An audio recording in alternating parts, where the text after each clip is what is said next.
പരസ്പരം എൻഗേജ്ഡ് ആണ്. ആ സംഭവം ഉണ്ടായ സമയത്ത് തന്നെയാണല്ലോ, ഇതിന് തൊട്ടടുത്താണ്.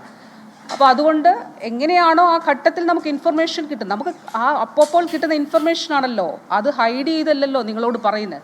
നിങ്ങൾ തന്നെ കേട്ടിട്ടുണ്ടാകും, നിങ്ങളുടെയൊക്കെ ക്യാമറകൾ പരിശോധിച്ചാലും മതിയാകും. നിങ്ങളുടെ എങ്ങനെയാണ് ഒന്നും ഒരു റൂമിലിരുന്നല്ലല്ലോ പറയുന്നത്. അപ്പോൾ എന്ത് ഇൻഫർമേഷൻ ആണോ കിട്ടുന്നത് അത് അപ്പാടെ നിങ്ങളോട് പറയുന്നു എന്നുള്ളത്.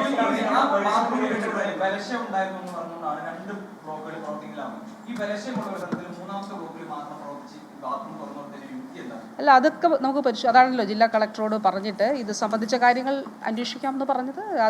അതെന്താണെന്നുള്ളത് റിപ്പോർട്ട് വരട്ടെ, നമുക്ക് നോക്കാം.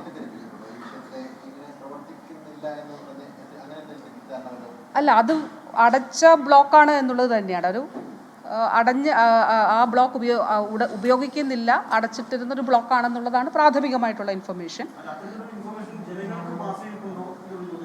അല്ല അത് ഞാനല്ല, അത് പരിശോധിക്കണമല്ലോ. ഓരോ ഇൻസ്റ്റിറ്റ്യൂഷൻസിലും ഇങ്ങനെയൊക്കെയുള്ള കാര്യങ്ങൾ ഉണ്ടാകും. അപ്പോൾ ആ ഇൻസ്റ്റിറ്റ്യൂഷനിൽ എന്തൊക്കെ നടപടികൾ സ്വീകരിച്ചിട്ടുണ്ട്, ഇപ്പോൾ ഇവിടെ ഇതിലെന്ത് നടപടി സ്വീകരിച്ചിട്ടുണ്ട് എന്നുള്ളത് തീർച്ചയായിട്ടും അത് പരിശോധനയിൽ നമുക്ക് കാണാം. അപ്പോൾ ആ ഇൻഫർമേഷൻ അത് ആ രീതിയിൽ നൽകിയിട്ടുണ്ട്. അത് എങ്ങനെ നടപടി സ്വീകരിച്ചു എന്നുള്ളത് നമുക്ക് അന്വേഷണത്തിൽ കാണാമല്ലോ. തീർച്ചയായിട്ടും തീർച്ചയായിട്ടും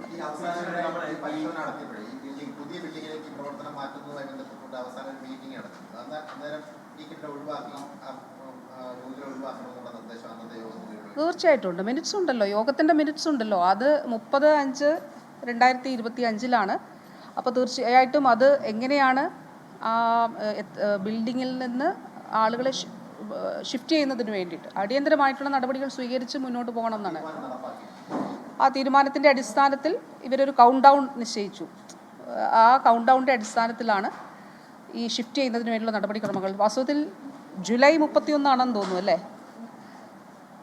ജൂലൈ 31 ഷിഫ്റ്റിങ്ങിന് വേണ്ടിയിട്ട്. കാരണം OTകൾ കൂടി, ഓപ്പറേഷൻ തിയേറ്ററുകൾ കൂടി പൂർത്തിയായി അവിടേക്ക് ഷിഫ്റ്റ് ചെയ്യുന്നതിന് വേണ്ടിയിട്ടാണ് തീരുമാനിച്ചത്. പക്ഷേ ഇപ്പോൾ OTകളുടെ പൂർത്തീകരണത്തിന് വേണ്ടിയിട്ട് അത് ഏതാനും ആഴ്ചകൾ എടുക്കും. പക്ഷേ അതിന് വേണ്ടിയിട്ട് കാത്തിരിക്കുന്നില്ല എന്നുള്ളതാണ്. അത് ഷിഫ്റ്റ് ചെയ്യുക.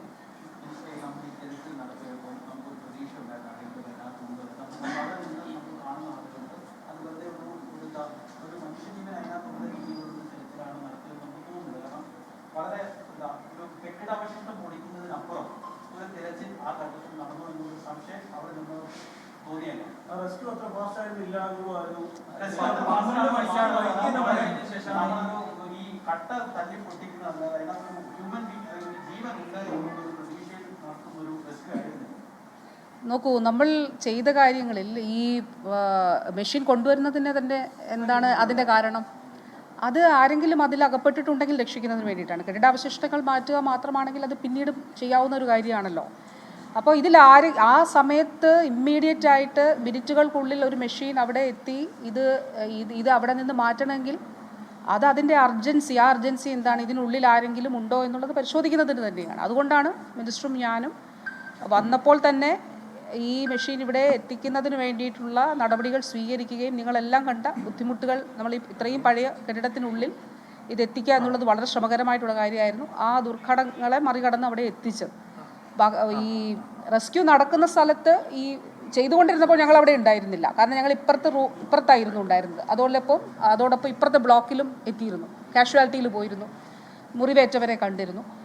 അപ്പോൾ ആ സമയത്ത് തീർച്ചയായിട്ടും ആരെങ്കിലും അതിൽ അവിടെ ഉണ്ടോ, കുടുങ്ങി കിടപ്പുണ്ടോ എന്നുള്ളത് പരതുന്നതിന് തന്നെയാണ്, അന്വേഷിക്കുന്നത് തന്നെയാണ് അത് കൊണ്ടുവന്നത്. അല്ലെങ്കിൽ അപ്പോൾ അത് കൊണ്ടുവരേണ്ട കാര്യമില്ല.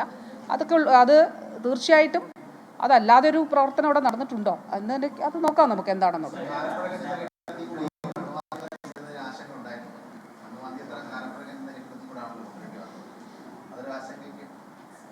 ജീവൻ നഷ്ടപ്പെട്ടിരിക്കുകയാണ്.